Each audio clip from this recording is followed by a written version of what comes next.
قل هل ننبئكم بالأخسرين أعمالا الذين ضل سعيهم في الحياة الدنيا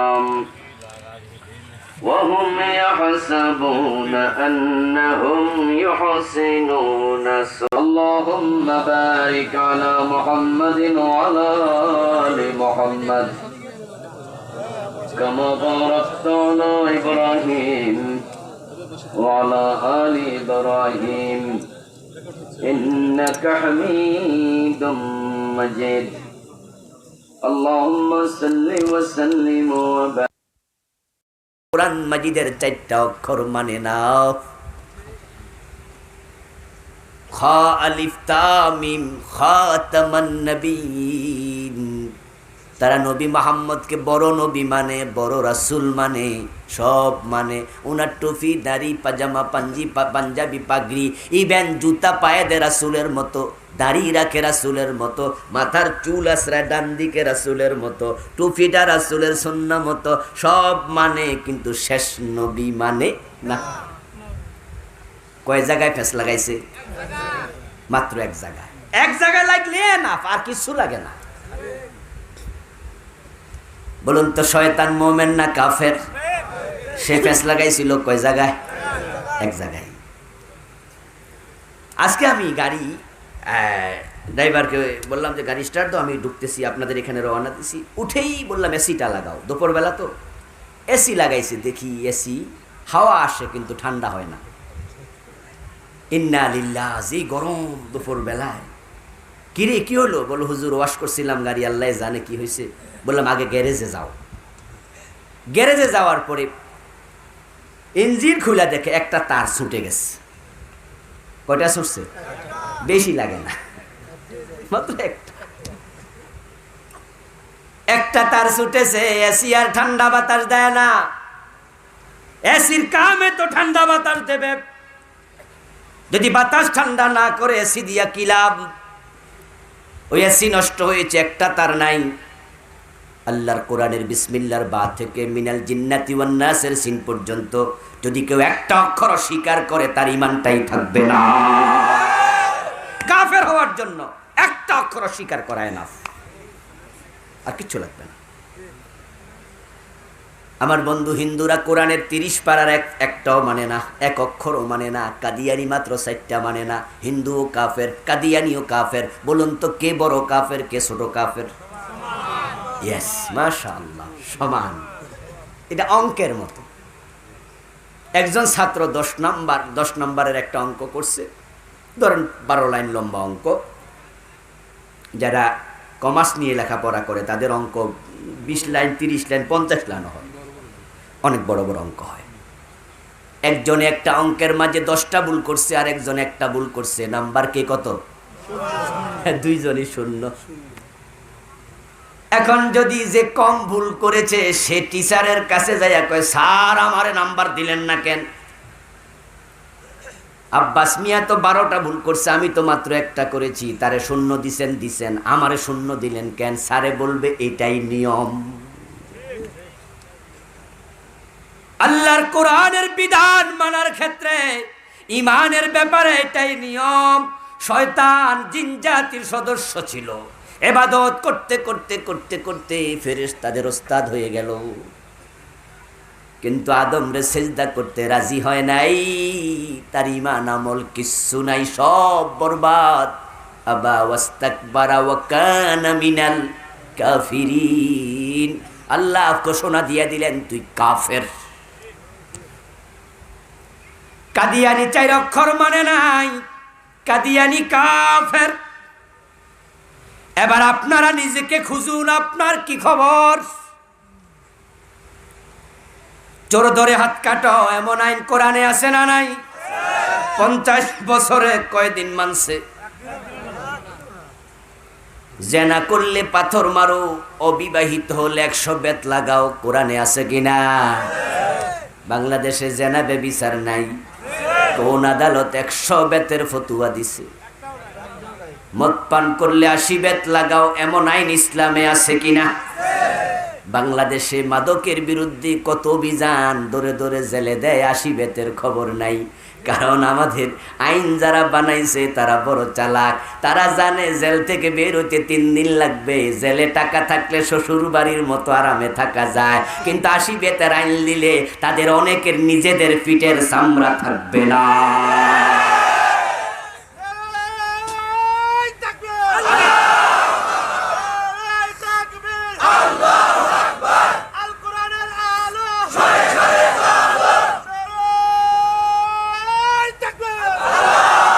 আমার ভাইয়ারা, আপনাদের এলাকায় যদি ঘরের দরজাগুলো খুলে রাতের বেলায় ঘুমানো যেত, সবার কাছে ভালো লাগতো, লাগতো না?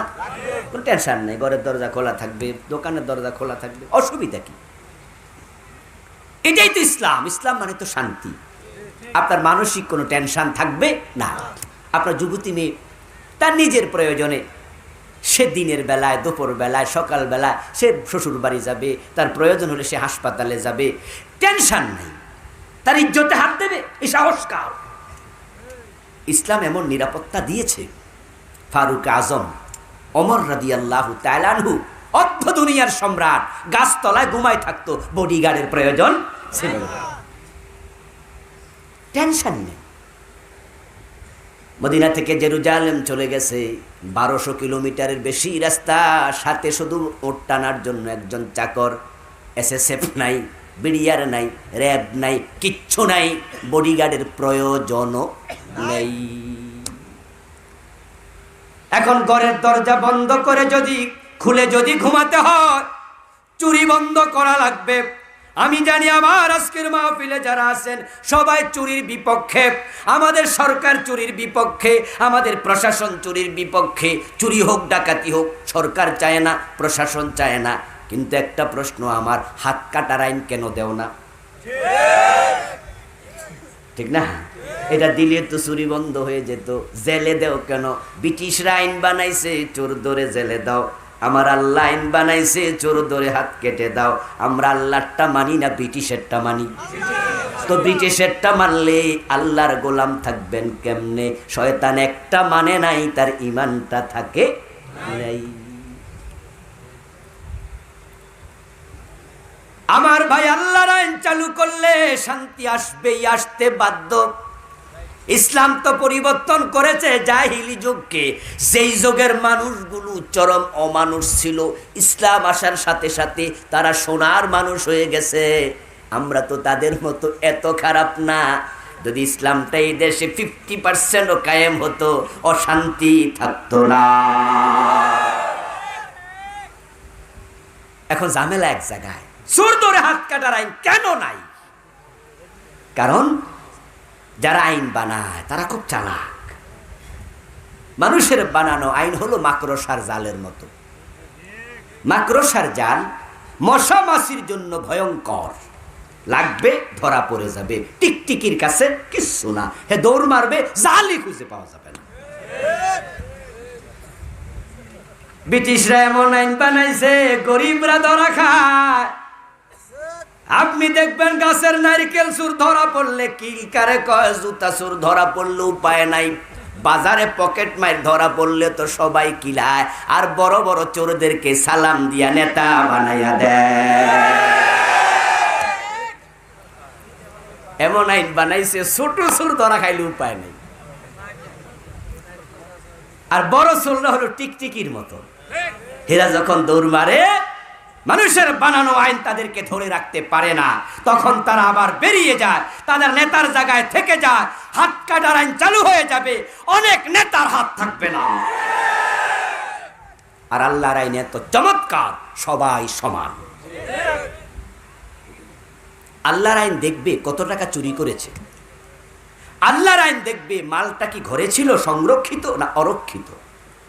আল্লাহর আইন দেখবে বেটা কি ক্ষুধায় চুরি করেছে নাকি অভ্যাসগতভাবে চুরি করেছে। আল্লাহর আইন দেখবে না কে চুরি করেছে। চুরিটা আপনি করেন, আমি করি, রাজার ছেলে করুক, আল্লাহর আইন বলবে হাত কেটে দাও। নবী মুহাম্মদ বলেছেন, আমার মেয়ে ফাতেমা চুরি করলে তার হাতও কাটাই হবে। আমার বন্ধু শয়তানের ঈমান নাই, সে একটা আইন মানে নাই। এখন আমরা চোর ধরে হাত কাটি না, ডাকাত ধরে শুলে দেই না, জেনা করলে পাথর মারি না, 100 বেত লাগাই না, মদ পান করলে 80 বেত দেই না, ডজন ডজন আইন আমরা মানি না, মানি তো নাই। আল্লাহর আইনের কথা যদি কেউ বলে, উল্টা তারে মৌলবাদী বলেও গালি দিয়ে দেয়। চুরি চুরি আরো সিনা চুরি, আপনি তো মানলেনই না। আমরা যারা বলি আমাদেরকে সহ্য করেন না, মৌলবাদী বলেন, কি আশ্চর্য! আপনার ঈমানটা থাকবে কেমনে? আইনটা কার? জোরে বলেন কার? তো আল্লাহ কি আমার একা? যেমন এই যে আজকের মাহফিল আপনারা বসে আছেন, আলহামদুলিল্লাহ, আমি বিশ্বাস করি যে আমরা সবাই আল্লাহকে মানি। হয়তো কেউ কম, কেউ একটু, কিন্তু আল্লাহর প্রতি বিশ্বাস আমাদের সবার আছে। তাহলে আমি যদি আল্লাহর আইনের কথা বলি, ওই আল্লাহ তো আমার একা নয়, আল্লাহ তো আপনারও। যেই কোরআনের আইনের কথা আমি বললাম, ওই কোরআন তো আমার একা নয়, সে কোরআন তো আপনারও। আমার বন্ধু, ঈমান আপনার চলে যাবে, আল্লাহরে মানিয়ে কথা বললেও থাকবে না। যদি আল্লাহর একটা আইন না মানেন, উপায় নাই। শয়তান একটা আইন মানল না, সাথে সাথে ঈমান চলে গেল। আল্লাহ ঘোষণা দিলেন, ফাখরুজ মিনহা ফাইন্নাকা রাজিম। ও শয়তান, তুই জান্নাতের সীমা থেকে বেরিয়ে যা, তুই অভিশপ্ত। শয়তান জান্নাতের সীমা থেকে বেরিয়ে গেল। বের হইয়া শয়তান এবার কি বলতেছে কোরআন থেকে শুনুন। শয়তান বলতেছে, রব্বি পানি দিতে, পানি আছে?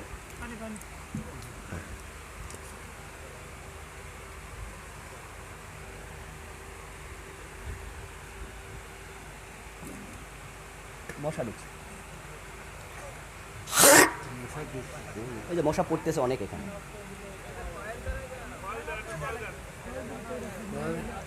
জি হইছে। জিকির করুন লা ইলাহা ইল্লাল্লাহ। হুজুর, এটা তো মশা পড়ছে, একটু ভালো চা দিতে করুন। লা ইলাহা ইল্লাল্লাহ, লা ইলাহা ইল্লাল্লাহু মুহাম্মাদুর রাসূলুল্লাহ। শয়তান জান্নাতের সীমা থেকে বের হয়ে বলতেছে, রব্বি। রব্বি অর্থ কি? হ্যাঁ, মাশাআল্লাহ, আলেম ভাইরা কথা বলেন। রব্বি মানে কি? হে আমার রব। কারে বলতেছে? কে বলতেছে? আল্লাহ কয়, বেরিয়ে যা, তুই কাফের, অভিশপ্ত। আর শয়তান কয়, রব্বি, ও আমার রব, ফাংজিরনি ইলা ইয়াউমিন ইউবাসুন, আমারে কিয়ামত পর্যন্ত হায়াত দাও। সে কিন্তু বলেনি, আল্লাহ তোমারে মানি না, তোমারে চিনি না, তোমারে জানি না, তুমি আল্লাহ না, তুমি রব না। সে কইছে, আদম রে সেজদা করমু না, বাকি সব মানি। দেয়ার মালিক তুমি, তাই তোমার কাছে আমি প্রার্থনাও করি, ইয়াকা নাবুদু ওয়া ইয়াকা নাস্তাইন। বাংলাদেশে যারা আল্লাহর আইন মানে না, এই সূরা তারাও নামাজে পড়ে, ঠিক না? হেরাও নামাজের মাঝে এইটাই পড়ে। ও আমার রব, আমারে কিয়ামত পর্যন্ত হায়াত দাও। আল্লাহ কয়, তুই কাফের। শয়তান কয়, আমার রব। আল্লাহরে রব কইলে আবার কাফের হয় কেমনে? তাহলে বোঝা গেল, আল্লাহ তোমারে মানি না, তুমি রব না, এটা বলা লাগে না। রবের মানে, রবের আইন মানে না, তাই ইমানটা থাকলো না। আমাদের দেশ আল্লাহরে রব মানে, আল্লাহর আইনের কথা বললে রাজাকার মনে হয়ে যায়, মৌলবাদী মনে হয়ে যায়, তাই আল্লাহর আইনের পথে চলতে চায় না। অনেক নামাজিও আল্লাহর আইনের কথা শুনলে চেহারা কালো হয়ে যায়। এই মাহফিলও আজকে আছেন যে আপনার কাছে একটু কেমন কেমন লাগতেছে। আপনার অন্তরের খবর আমি জানি না, আপনি জানেন। যদি একটু কেমন কেমন লাগে, তাহলে বুঝবেন যে ঈমান। আর যারা বলছেন না হুজুর, আল্লাহর আইনের পক্ষে আমি আছি, আল্লাহর আইনের ব্যাপারে কোনো কম্প্রোমাইজ নাই, যারা আল্লাহর আইনের পক্ষে না, আমিও তাদের পক্ষে না। বাস্তবে হওয়া লাগবে। কিন্তু আপনি এমনি বলবেন আমি আল্লাহর আইনের পক্ষের লোক, আবার জিন্দাবাদ দেবেন এমন লোকের মিছিলে যে আল্লাহর আইনের পক্ষে না, তার বুঝতে হবে কথা কাজে মিললে আপনি মুনাফিক।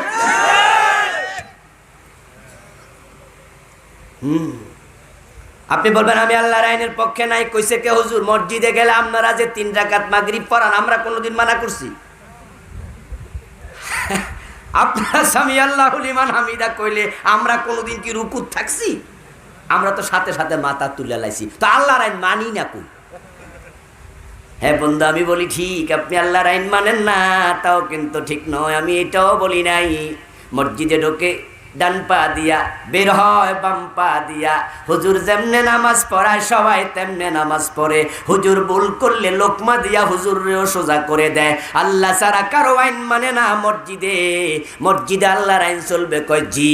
আদালতে আল্লাহর আইন, কয় না। ওখানে কাটটা, কয় দেশেরটা। দেশে যে আইন বানাইছে আদালতে সেটা চলুক। আদালতে দেশেরটা ঠিক, মসজিদে আল্লাহরটা ঠিক। যার কাছে সব ঠিক সেই হলো মুনাফিক।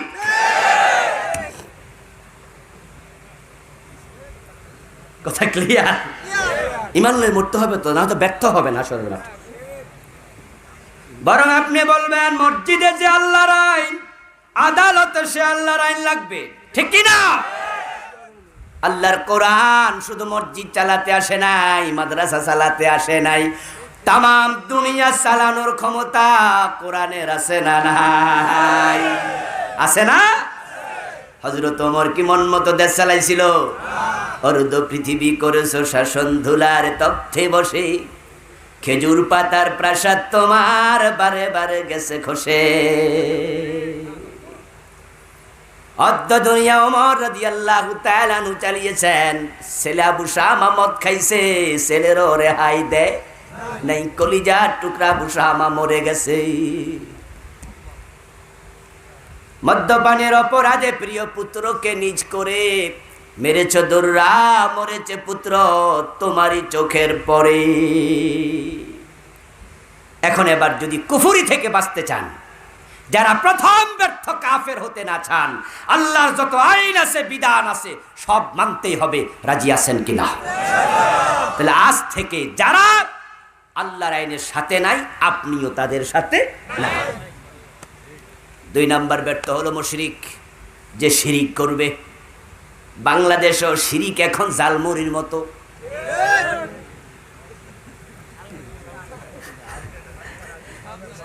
মানে অ্যাভেলেবেল আর কি। রাস্তাঘাটে মোড়ে মোড়ে শিরিক আছে, শিরিক আছে। মাজারগুলোতে শিরিক ছিল, বাউল গানে শিরিক ছিল। কয়েকদিন আগে দেখলাম মাহফিলের মঞ্চেও শিরিক এসে গেছে। হাজার হাজার মানুষের সামনে বক্তা শিরিক শিখাচ্ছে। আস্তাগফিরুল্লাহ। আল্লাহর দন রাসূলকে দিয়া আল্লাহ গেছে গায়েব হইয়া। রাসূলের দন খাজায় লইয়া শুইয়া আছে আজমিরে। কেউ ফিরে না খালি হাতে, খাজা তোমার দরবারে। মাহফিলের মঞ্চে শিরিকি ওয়াজ চলছে, ঠিক কি না? এবার বোঝেন শিরিক কত সস্তা হইছে। আল্লাহ এটাই বলছেন, মা ইউমিনু আকসারুহুম বিল্লাহি ইল্লা ওয়া হুম মুশরিকুন। কোরআন মাজিদ আল্লাহ তাআলা বলেন তাদের অধিকাংশের অবস্থা এমন হবে, আল্লাহর উপর ঈমানও আনবে আবার শিরিকও করবে। শিরিক করার সাথে সাথে ঈমানটা ভেঙে যায়। শিরিক এবং ঈমান এক কলবে একত্রিত হতে পারে না। ومن يشرك بالله فقد حرم الله عليه الجنة। আল্লাহ তাআলা কুরআন মাজিদে বলেন যে ব্যক্তি শিরক করবে তার জন্য আল্লাহ নিজে জান্নাত হারাম করে দেবেন। জান্নাত বানাইছে কে? আল্লাহ। জোরে বলুন, দেবে কে? আল্লাহ। জান্নাত কার হাতে? না পীর সাহেব হুজুরের হাতে? আমাদের দেশে তো অনেকে এটাই মনে করে। আহারে, এই জন্য বেনামাজি পর্যন্ত জান্নাতের আশা করে দোতরা বাজায়। কারণ সে এমন পীরের কাছে মুরিদ হয়েছে, পীর সাহেব হুজুর বলছে নামাজের দরকার আর নাই, আমি তো আছি। এই জন্য দোতরা বাজায় গান গায়। আছেন আমার মুক্তার, আছেন আমার ব্যারিস্টার, শেষ বিচারের হাইকোর্টেতে তিনি আমায় করবেন পার। আমি পাপী, তিনি জামিনদার। টুনটুনা টুনটুন, কি মজার সুখে গান গাচ্ছে, জামিনদার আছে। জান্নাত কোনো মানুষের হাতে নয়। এজন্যই তো আল্লাহর কাহার সুরুত দেখে নবীগণ ইয়া নাফসি বলে চিৎকার দেবে।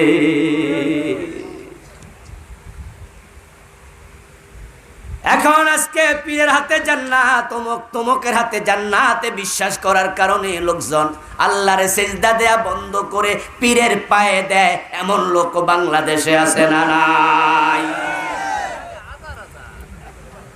আরে এবং শিরক এতটা সস্তা হয়ে গেছে, যেখানে একটা মাজার আছে সেখানে শিরকের আখড়া বসে গেছে। কেউ সেজদা দিয়া মুশরিক, কেউ মানত কইরা মুশরিক, কেউ মাজারওয়ালার কাছে সাইয়া মুশরিক হয়।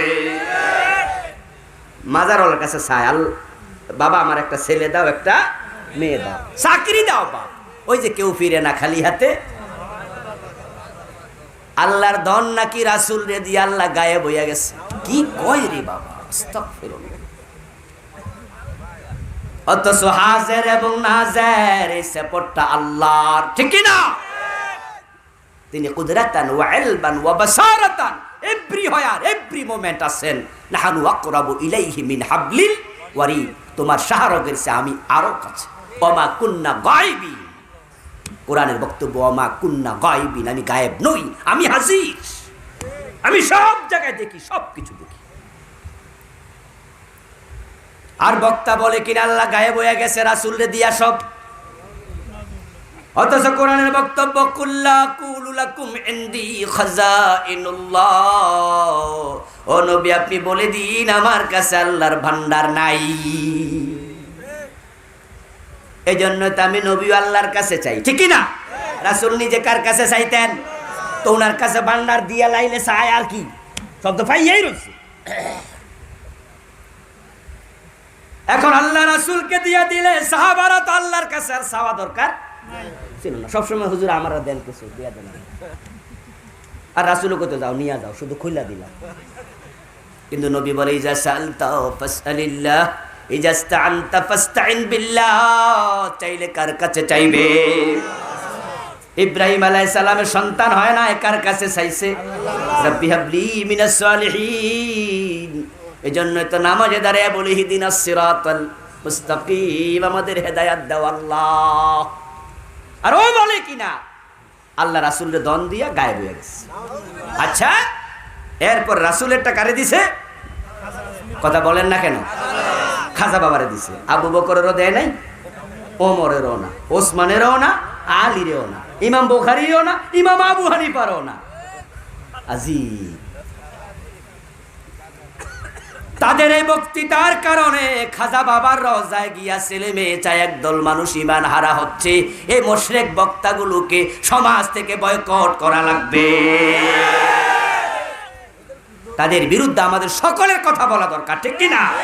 ব্যক্তিগত শত্রুতার জন্য নয়, জাতিকে হেফাজত করার জন্য। কারণ লোকেরা গিয়ে খাজা বাবার কাছে চায়, আরে বাবা আমার একটা ছেলে দিয়া দাও, মেয়ে দিয়া দাও। আস্তাগফিরুল্লাহ। আমার বন্ধু মাজারে গেলে দেখবেন মোমবাতি জ্বলছে দিনের বেলায়, মসজিদে রাতের বেলাও নাই, কারেন্ট চলে গেছে, অন্ধকারে নামাজ পড়ো, মোমবাতি খুঁজে পাওয়া যায় না। আর মাজারে গেলে দিনে দুপুরে মোমবাতি জ্বলে, আসমান থেকে আসে নাই। এলাকার লোকেরা মানত করে, কারো মুরগির পা ভেঙে গেল, মহিলা কয় ল্যাংটা বাবার দরবারে 3টা মোমবাতি দিলাম। টাকা দেয়, পয়সা দেয়, গরু দেয়, ছাগল দেয়, এমন আছে কিনা? অথচ নজর মানত আল্লাহর জন্য খাস। নজর একটা ইবাদত, আল্লাহ ছাড়া অন্যের ইবাদত করলে ঈমান থাকবে না। তাই মানত আল্লাহ ছাড়া কারো নামে করা যাবে না। আমার ভাইয়েরা, শিরিক চলছে দেদারছে, যখন নির্বাচন আছে শিরিক হয়। জনগণ সকল ক্ষমতার উৎস, এমন একটা স্লোগান বাংলাদেশে আছে না নাই? এটা ডাইরেক্ট শিরকি কথা, তাওবা করবেন আজকে যারা বলেছেন। কারণ জনগণের হাতে ক্ষমতা নয়। কুলিল্লাহুম্মা মালিকাল মুলক তুতিল মুলকা মান তাশা, ক্ষমতার মালিক কে? জনগণের হাতে নাই, জনগণের ফার্ম দেয়ারি। এগুলা কইলে মনে করে জনগণ ভোট দিয়ে আমার নেতা বানাই দেবে, অথচ ঈমান চলে যাচ্ছে। ক্ষমতা জনগণের হাতে নাই। আর জনগণের হাতে যে ক্ষমতা নাই এটা তো আমরা কয়দিন আগে টের পাইছি, ঘুমের তো উঠা দেখি ক্ষমতা নাই। জনগণ ঘুমাইছে, ক্ষমতা গেছে গা। এরপরও তোমরা না বুঝলে আর আল্লাহ বুঝাই তো কেমনে তোমরা? ক্ষমতার মালিক কে? তাওবা করো, তাওবা করো, ঈমান শেষ। এবার যারা ক্ষমতা পাইছে তারা তো খুশি, যাক হুজুর আল্লাহ আমরার ক্ষমতা দিচ্ছে, হুজুরও কইয়া গেছে। তাহলে আমরার বিরুদ্ধে কথা বললে তোমরা আল্লাহর বিরুদ্ধে কথা হইলো, আল্লাহ আমরারে দিছে। আমরাও বলি দোস্ত যেমনে পাইছো পাইছো, আল্লাহ দিছে। আল্লাহ যদি না লিখতো মোটেও পাইতা না। তবে ভুলে যেও না ওই আয়াতের পরে আছে ওয়াতুইজ্জু মান তাশা ওয়াতুদিল্লু মান তাশা। ক্ষমতাওয়ালায় মানে সম্মানওয়ালা না, ক্ষমতাওয়ালাদেরকে আল্লাহ বেজ্জতি করছে যদি তারা আল্লাহর পথে না চলে। তাকায়া দেখো ফেরাউন রে পানিতে ডুবাইছে, নমরুদ রে জুতার বাড়ি খাওয়াইছে। তাদেরকেও ক্ষমতা দিছিল কে? আল্লাহ। এই ক্ষমতাটা ভালো কাজে খাটানোর সুযোগ তাদেরও ছিল, কিন্তু খাটায় নাই। আমার ভাইয়ারা নির্বাচন গেল, আবার আসলো দুর্গা পূজার এক শিরিক। দুর্গা পূজা আসলেই একটা স্লোগান বাংলাদেশে ইদানিং বেশি শোনা যায়, সেটা হলো ধর্ম যার যার, উৎসব সবার। ইন্না লিল্লাহ। কোরআনের একবারে উল্টা। কোরআনের স্লোগান হলো লাকুম দীনুকুম ওয়ালিয়া দীন। ধর্ম যার, উৎসব তার। তোমার ধর্ম তোমার, আমার ধর্ম আমার। ঠিক না? ঠিক না? হিন্দুর দুর্গা পূজা আমাদের উৎসব হতে পারে না। ধর্ম যার যার, উৎসব সবার। কেমনে? ওটা তো শিরক।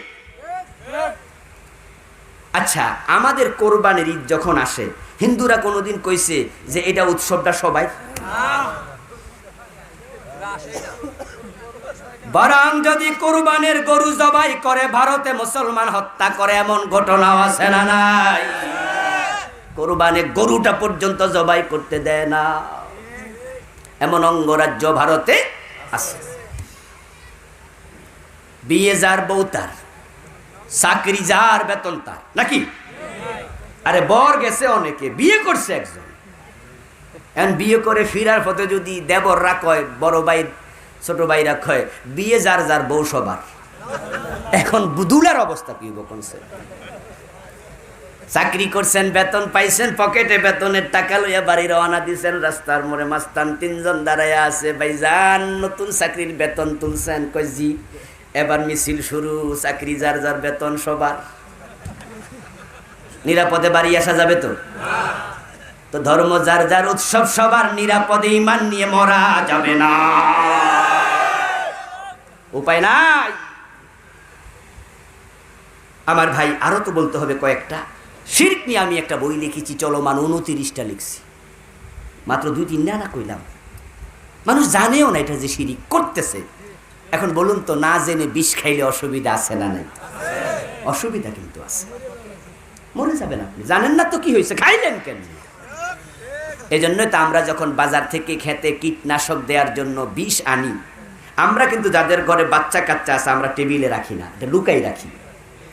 কারণ বাচ্চা না যায় না হোমিওপ্যাথিক ওষুধও মনে করে খাই লইতে পারে, কিন্তু বাচ্চা জানে না এটা যে বিষ।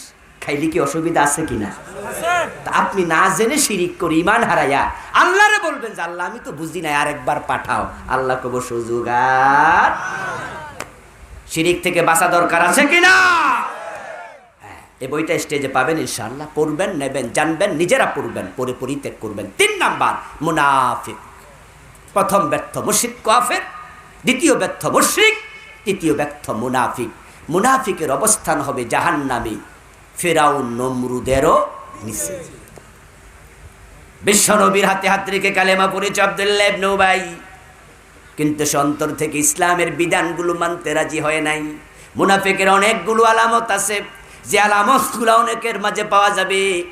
কথায় কথায় মিথ্যা বলে, এমন লোক বাংলাদেশে নাই, আজকে নাই। অনেকে মিথ্যারে ব্যবসার পুঁজি বানাইয়া ছাড়ছে।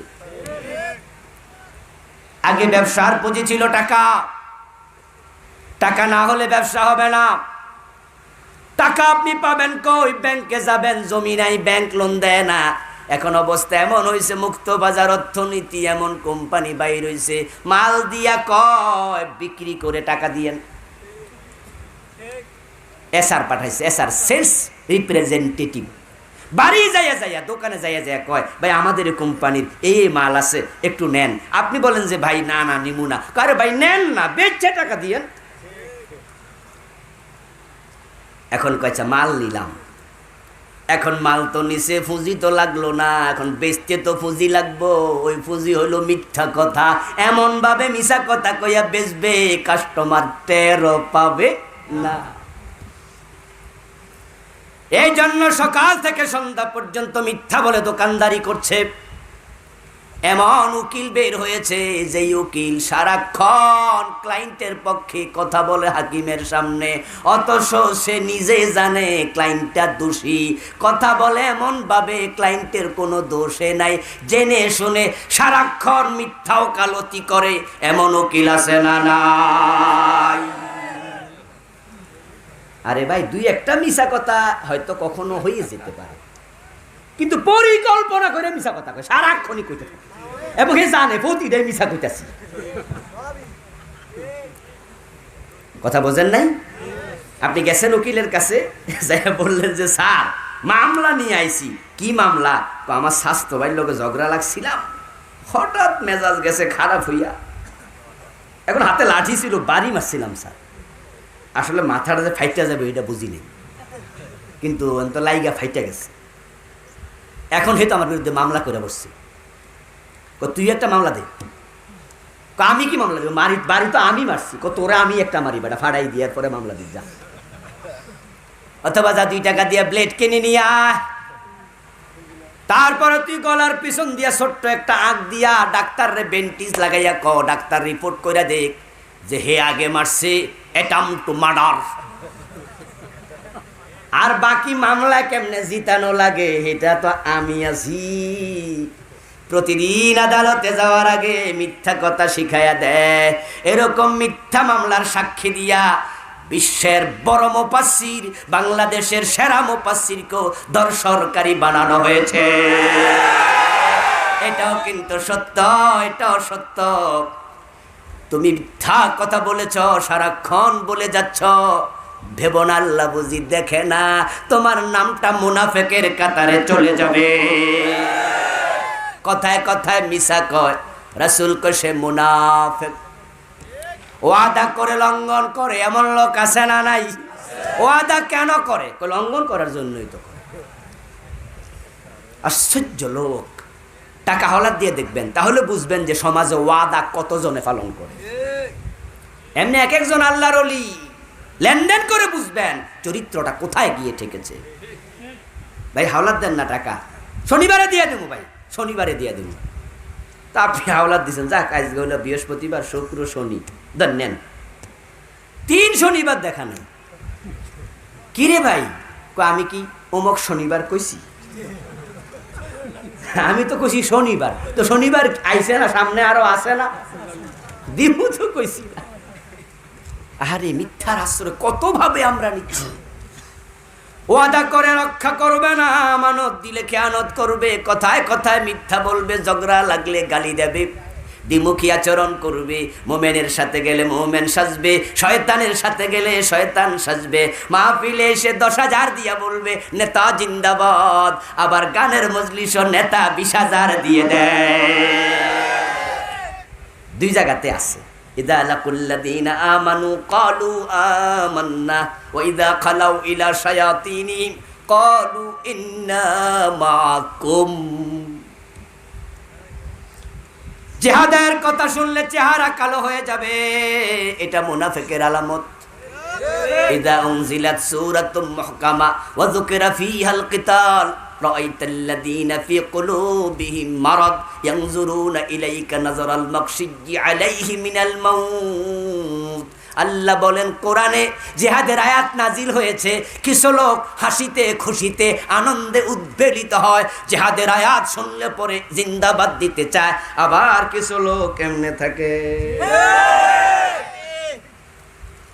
জেহাদের ওয়াজ এ হুজুরের জঙ্গি জঙ্গি লাগে রে। জেহাদের মাঝে জঙ্গিবাদের গন্ধ খোঁজে এমন লোক বাংলাদেশে আছে না নাই? অথচ জেহাদ এবং জঙ্গিবাদ এক না আলাদা? জোরে বলতে হবে, এক না আলাদা?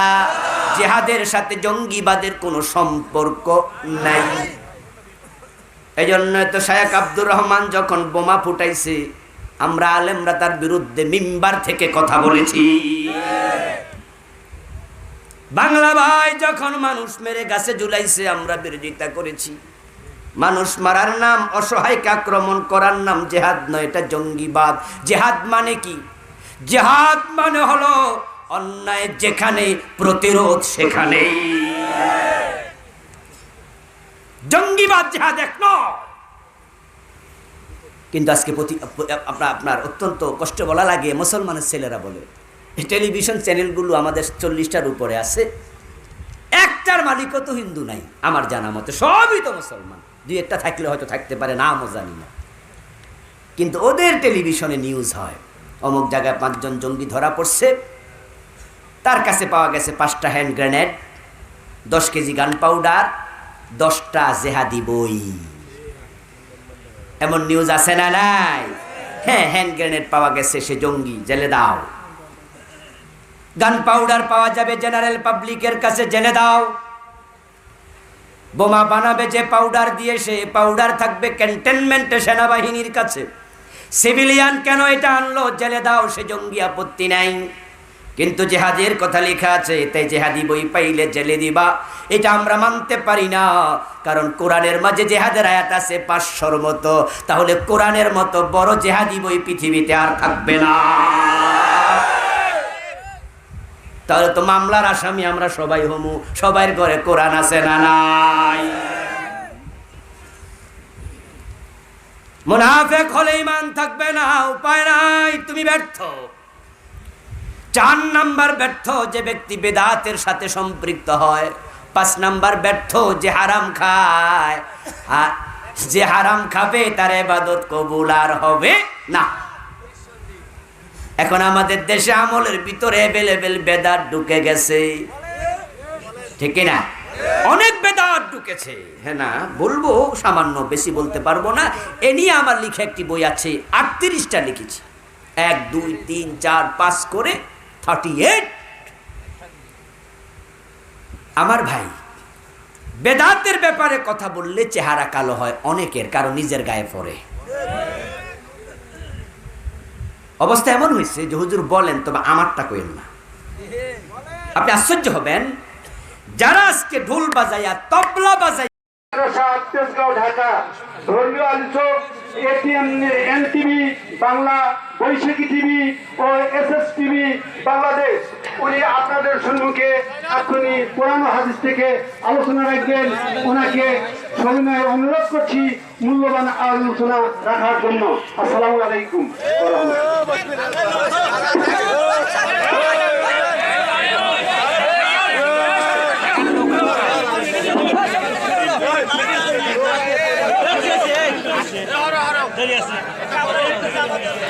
হে ভাই, একবার সেট করে বসবেন আর উঠবেন না।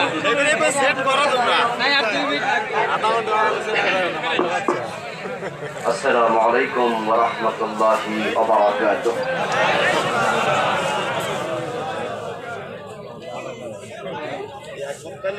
আলহামদুলিল্লাহ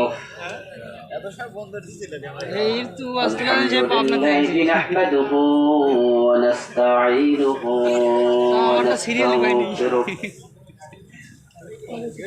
ونعوذ بالله من شرور أنفسنا ومن سيئات أعمالنا